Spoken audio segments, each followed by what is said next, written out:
It's not easy to make a good body horror movie. The genre jumps headfirst into swimming pools full of viscerally disgusting content, and though body horror hasn't ever really been defined by a particular strict set of rules per se, the following movies nonetheless defied expectations to deliver groundbreaking, fiercely original, and completely hideous entries into the cult subgenre. I'm Josh from WhatCulture.com, and these are 10 body horror movies that broke all the rules. Number 10, The Thing. It couldn't be a body horror list without John Carpenter's The Thing. The movie has endured as perhaps the gold standard for body horror for almost 4 decades, and for one reason above all else: its groundbreaking practical creature effects. Nothing speaks to The Thing's tectonic impact though more than the fact that it was largely rubbished by reviewers at the time of its release, who criticised the gore and mutation effects as being excessively nauseating and even distracting from the story. Quite simply, critics and audiences, who, shame on them, largely ignored the film, just weren't ready for The Thing's creatively revolting effects in 1982, such so that it only became recognised as a genre gem in the years that followed. Despite being based on earlier material, Carpenter's vision here feels wholly singular, and he brought a whole new realm of terror to this story. It spawned so many iconic Thing-assimilated ghouls that continue to populate lists like this to this day, and decades later, budding new directors continue to find inspiration in its unique brand of body horror. Number 9. Hellraiser. Hellraiser is one of the most fiercely original entries into the genre that you're ever likely to see, given how the film's depiction of bodily destruction is firmly rooted in sadomasochism, albeit an ultra-extreme version of it. The bulk of the movie revolves around the attempts of Frank Cotton to restore himself to a flesh and blood existence after being ripped apart at the start of the movie by the extra-dimensional sadomasochists known as the Cenobites. Though the sexual aspect of Clive Barker's source material is rather toned down for the film, the fusion of sexuality and extreme gore still proves shocking today, aided by mind-bogglingly creative effects which depict hardcore mutilation of the human form. It's little surprise that Hellraiser was controversial upon release then, and yet no matter how many naff sequels have come and gone in its wake, it remains a true king of the genre. Number 8. The Human Centipede first sequence. Even for the standards of body horror, Tom Six's The Human Centipede is truly nauseating stuff, despite actually being considerably less explicit than you might expect. The film revolves around a deranged surgeon who kidnaps 3 individuals in an attempt to perform an experimental surgery which will create a human centipede, connecting the trio ass to mouth,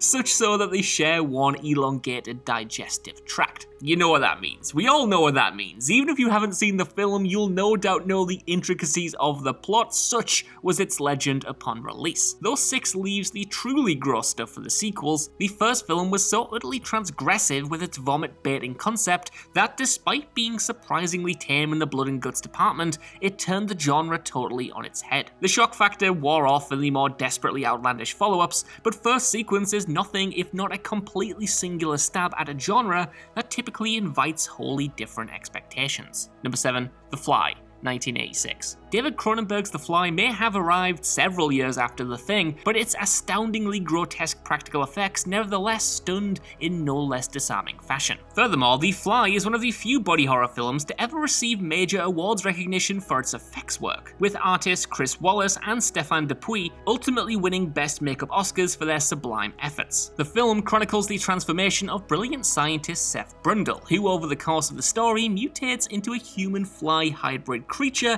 after a failed experiment fuses his DNA with said insect. The jaw-dropping makeup effects spare no horrid detail of Brundle's transformation, from initially subtle facial discoloration to eventually becoming an unrecognizable monstrous abomination. While amazing though, it's not really the quality of the effects that broke all the rules, it's rather the unexpected emotion of Cronenberg's movie. Brundle's loss of humanity throughout is genuinely depressing, combined by his desperation to prevent his partner Ronnie from aborting the child that they conceived together, which is, for all intents and purposes, the last remnant of his humanity. It's like a big Shakespearean tragedy disguised in a body horror movie, and it reaches its heartbreaking apex in the film's brutal final moments, when the Brundle Fly instructs Ronnie to blow his head off with a shotgun, which she tearfully does. As much as body horror is often used for gnarly, gross-out thrills, it's rare to see revolting bodily transformation put to such affecting ends. Number 6, Akira. Alright, so Akira isn't really a straight horror movie, but in between its blend of cyberpunk and post-apocalyptic fiction, it also functions as the rarest form of animated body horror. This is realized through the character of Tetsuo Shima, who develops telekinetic abilities following a motorcycle accident, which at the film's end results in him mutating into a gigantic fleshy blob intent on consuming all matter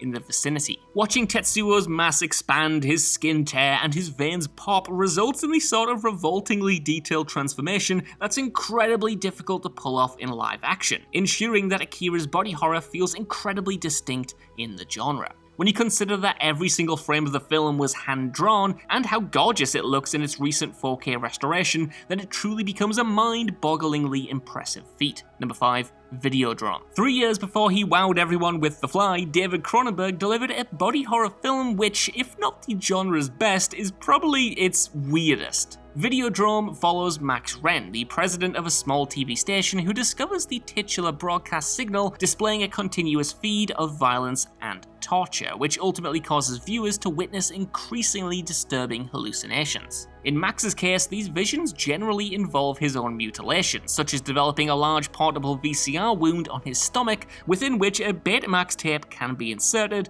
while one of his hands turns into a flesh gun. That's not to ignore perhaps the most grotesque moment in the entire movie though, when Max murders Videodrome's producer Barry Convex and tumors horrifically burst from his body, ripping him to pieces. For a genre that is envelope pushing even in its mildest forms, this was something else. Not only was it grotesque and psychosexual, but it was also incredibly contemporary at the time, pulling from modern societal fears in a more overtly political way than body horror movies had been in the past. Number 4. Tokyo Gore Police. So, who says body horror always has to make you squirm? There are many better body horror movies than Tokyo Gore Police, but you're unlikely to find one more playful or creative. The demented brainchild of director Yoshihiro Nishimura, the film takes place in a dystopian future Japan where a virus mutates humans into creatures called engineers, which sprout weapons from their wounds. What the movie lacks in coherence, it more than compensates for with its sheer go-for-broke insanity and characters that are like 70% made out of penises. Some of the more memorable mutations include a woman with swords for limbs, another who resembles a skin-crawling woman-snail hybrid,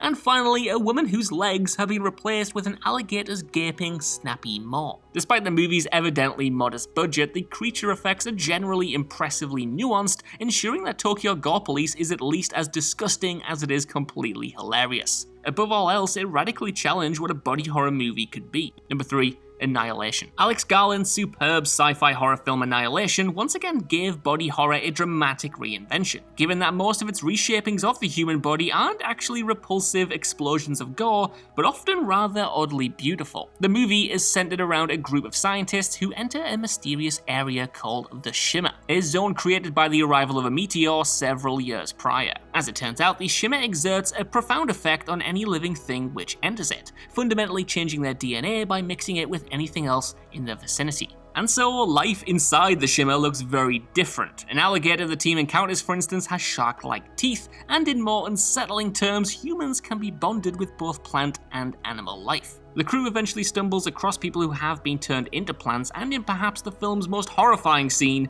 a woman mauled to death by a mutant bear has her death rattle incorporated into the bear's growl. It's so horrifying. Elsewhere, people's insides transform into eels, doppelgangers are created, and one character even transforms into a gorgeous nebulous structure. Rather than bogging itself down in expository explanations of what we're seeing, Annihilation largely lets viewers enjoy the unpredictable ride, focused on the mystery of quite how far the Shimmer is capable of remixing life itself. Number 2, Spring. The film that put horror wunderkinds Justin Benson and Aaron Moo ahead on the map, Spring is a rarest of body horror films that also doubles as a compelling romance first and foremost. Think more the first half of The Fly rather than the second half. Spring follows Evan, a young man who travels to Italy and immediately falls for a girl he meets there called Louise. The twist? Well, Louise just so happens to be a 2,000-year-old mutant who intentionally gets herself pregnant every 20 years in order to replenish her cells and effectively continue to be immortal, though the process also causes her to mutate into other grotesque creatures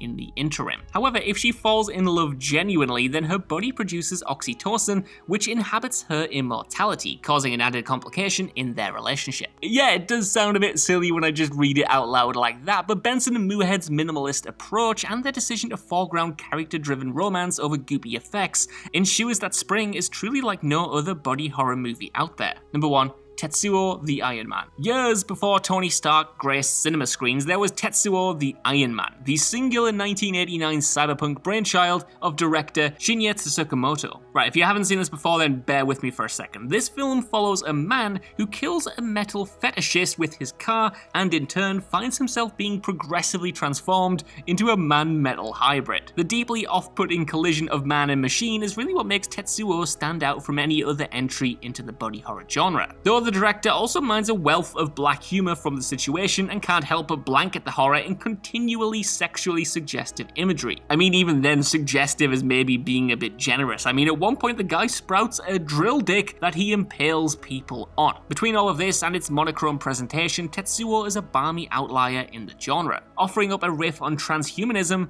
that is far from the typicality of humans merging with androids or AI. The bonkers ending, which I'm absolutely not going to spoil here, is worth the price of admission alone. It's 90 minutes of non-stop indulgence, the body horror genre stripped of all pretension, and just pure visual insanity. So that's our list. Want to know what you guys think down in the comments below. Which body horror movies completely broke all the rules in your opinion? And what do you think of the mix of classics and newer movies on this list? Let us know, and while you're down there, could you give us a like, share, subscribe, and head over to whatculture.com for more lists and news like this every single day. Even if you don't, though, I've been Josh. Thank you so much for watching, and I'll see you soon.